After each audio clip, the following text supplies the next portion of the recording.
Alors l'histoire n'avance pas beaucoup, mais l'important est qu'il se passe des choses. En effet, l'épisode 4 du livre de Boba Fett a su me réconcilier après un épisode 3 qui me mettait un peu le doute. Salut à tous, c'est Vince alias Amir Game et on se retrouve pour la 4e fois sur la série Le Livre de Boba Fett.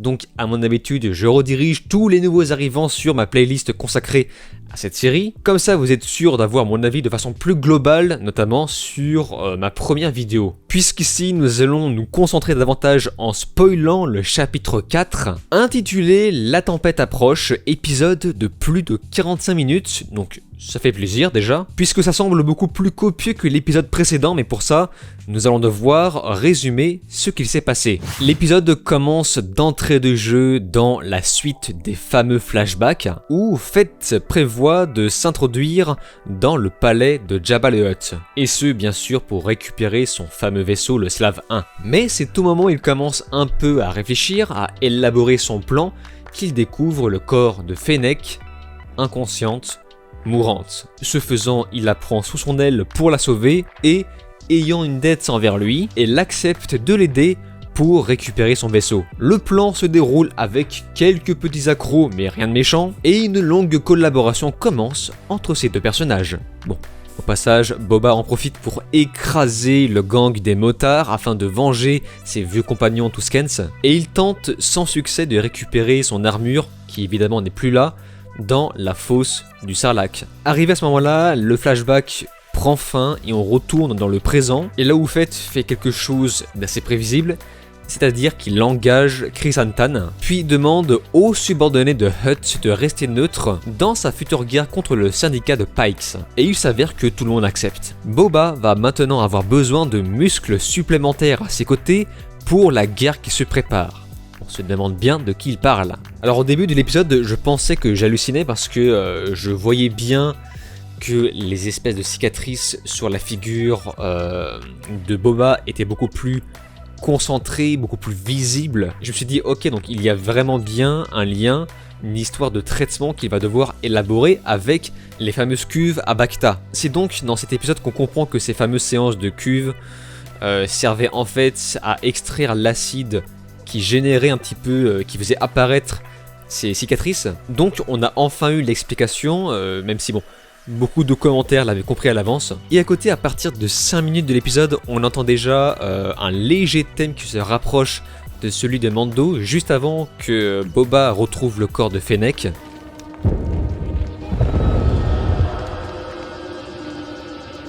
Et d'ailleurs tout coïncide avec les fameux implants qui font en fait le lien avec le gang des Power Rangers. Ouais, désolé de les appeler comme ça. Mais en tout cas, encore une fois, c'est cohérent et on voit que ça a été préparé à l'avance, où on voit le fameux moment où Fennec se fait remplacer les intestins, et je pense que tout le monde est encore en droit de se poser la question de comment elle va faire caca. Je suis désolé, mais pour moi, c'est une question existentielle. D'ailleurs, ce que j'ai trouvé rigolo, c'est qu'on montre ces implants comme si on se faisait tatouer. Cependant, on ne comprend pas trop pourquoi Boba décide d'aider Fennec à ce moment-là, alors qu'il ne la connaît pas. Ma seule théorie est peut-être la solitude qu'il cherche à combler depuis qu'il a perdu les siens. Et malheureusement, il n'a pas l'air de plus créer de liens amicaux avec Fennec. Pour l'instant, encore une fois, c'est juste professionnel. Mais du côté de Fennec aussi, on ne comprend pas trop pourquoi elle décide de faire équipe avec Boba, et ce, à durée indéterminée pour le coup, à part bien sûr les quelques petites facilités scénaristiques. Mais bref, en tout cas, j'ai bien l'impression que l'intégralité des flashbacks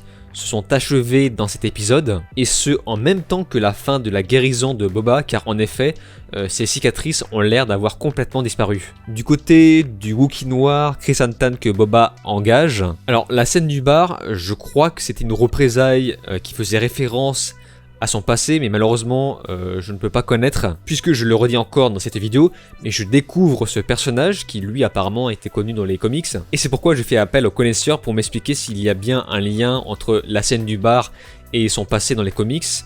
Voilà, n'hésitez pas à m'en faire part dans les commentaires. Et donc l'épisode finit à nouveau sur un léger thème de Mando qui n'est pas là par hasard.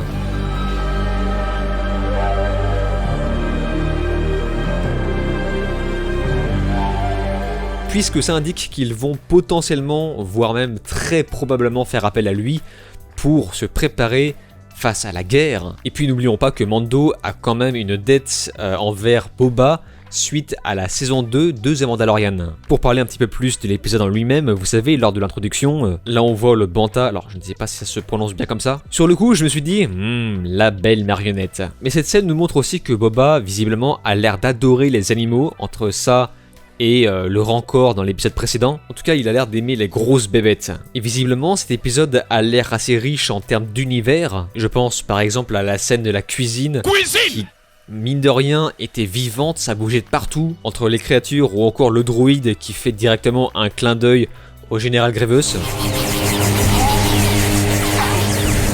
Pour le coup, ça m'a fait beaucoup rire. Et c'est pour ça que je me dis que ça ne raconte pas grand chose, mais au moins ça a le mérite d'être attractif visuellement. Et c'est assez ironique de la part d'un épisode qui est beaucoup plus long, comme s'il avait beaucoup plus de choses à raconter. J'ai beaucoup aimé la scène où Boba règle ses comptes, ça fait vraiment une scène un peu à la Rambo. Sur le coup, je me suis dit, ah ouais, mais là, c'est plus un règlement de compte, c'est carrément un génocide. Et ça m'a fait plaisir, car enfin, on retrouve le visage de l'antagoniste qu'est Boba Fett à la base. De plus, cet épisode 4 essaye de nous chatouiller avec du fanservice lorsque les héros retournent sur le lieu du Sarlacc, donc voir cette créature crever fait quand même un petit quelque chose. En tout cas, mine de rien, la position de Boba commence doucement à avoir de la gueule. Je parle bien sûr depuis ses diverses alliances définies à la fin de l'épisode. Donc voilà, c'est plus un gros épisode de transition qui referme des sujets, comme les représailles, la rencontre avec Fennec, la reprise de son vaisseau, etc. En fait, il s'est passé beaucoup de choses, pas forcément palpitants scénaristiquement, mais importants pour la suite. Et j'ose imaginer qu'à partir de maintenant, les 3 derniers épisodes vont péter sérieusement. À part ça, pour revenir sur l'épisode précédent, je vois que je n'ai pas été le seul avoir été surpris par les fameuses motos Power Rangers, puisque ça a littéralement fait un bad buzz sur la toile, et beaucoup de commentaires ont réagi par rapport à ça dans ma vidéo précédente. Je prends pour exemple Hero Skillet qui me dit, alors je cite, alors autant j'ai bien aimé l'épisode, bien que je trouve que l'arc des Tuskens se finisse trop tôt, mais alors le coup des jeunes avec leurs implants bioniques qui conduisent des Vespa de l'espace tout chromés, ça ne fait pas vraiment Star Wars. Les Vespa de l'espace, ça m'a fait beaucoup rire, parce que de plus, tu n'es pas le seul à l'avoir cité. Ensuite, nous avons Nico qui commence doucement à avoir peur pour la série Obi-Wan, voyant que le livre de Boba Fett n'est finalement pas si ambitieux que ça. Et franchement, je tiens à te rassurer, le livre de Boba Fett a été pensé spécialement pour ne pas être ambitieux, comme je le disais. C'est vraiment une série de transitions pour nous faire patienter en attendant la future saison de The Mandalorian et évidemment la série Obi-Wan. Et pour ma part, je suis assez confiant sur celle-ci. Rappelons que l'enjeu de cette fiction est beaucoup trop élevé pour Disney. Ils vont beaucoup miser dessus et ils n'ont pas le droit à l'erreur. Nous avons ensuite Super Chris Coaching qui nous dit, alors je cite également, le Wookiee qui entre tranquille dans le palais, pas d'alarme, pas de garde, et qui, pour tuer Boba, le réveille pour l'étrangler, normal. Et ça, c'est un truc que j'ai complètement oublié de mentionner, mais c'est vrai. Genre, le repère de Boba Fett, c'est littéralement un super U. Ensuite, nous avons Patrice qui a compris à l'avance que Chris-Antan allait se rallier dans le camp de Boba Fett. Et moi, je pensais qu'il allait le faire pour le remercier de l'avoir libéré.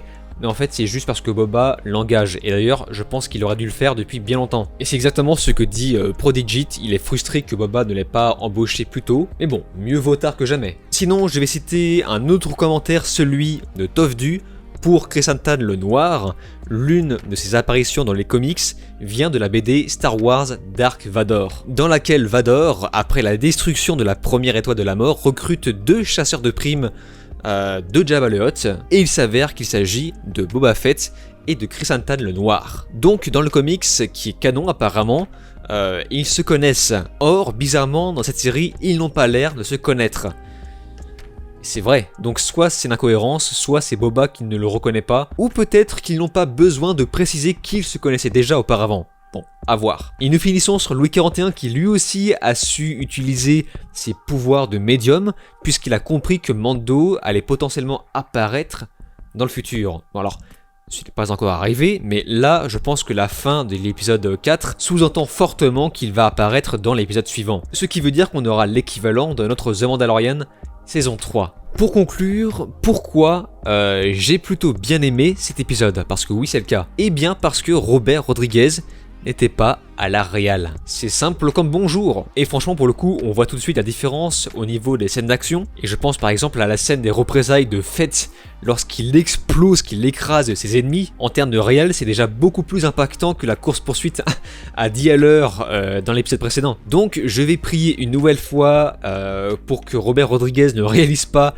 les 3 derniers épisodes. Je sais que c'est méchant parce que d'habitude, j'aime beaucoup ce réel, mais je crois qu'il n'est vraiment pas fait pour Star Wars. Bref, assez parlé, à votre tour maintenant, si vous avez des choses à ajouter, des analyses, n'hésitez pas à m'en faire part dans les commentaires. Peut-être que je mettrai en avant ceux qui me paraissent les plus pertinents dans la vidéo suivante. Sur ce, on se laisse ici. N'oubliez pas de vous abonner à ma chaîne YouTube, cliquez sur la cloche, likez, partagez et de regarder mes autres vidéos. Je vous dis alors ciao et à la prochaine.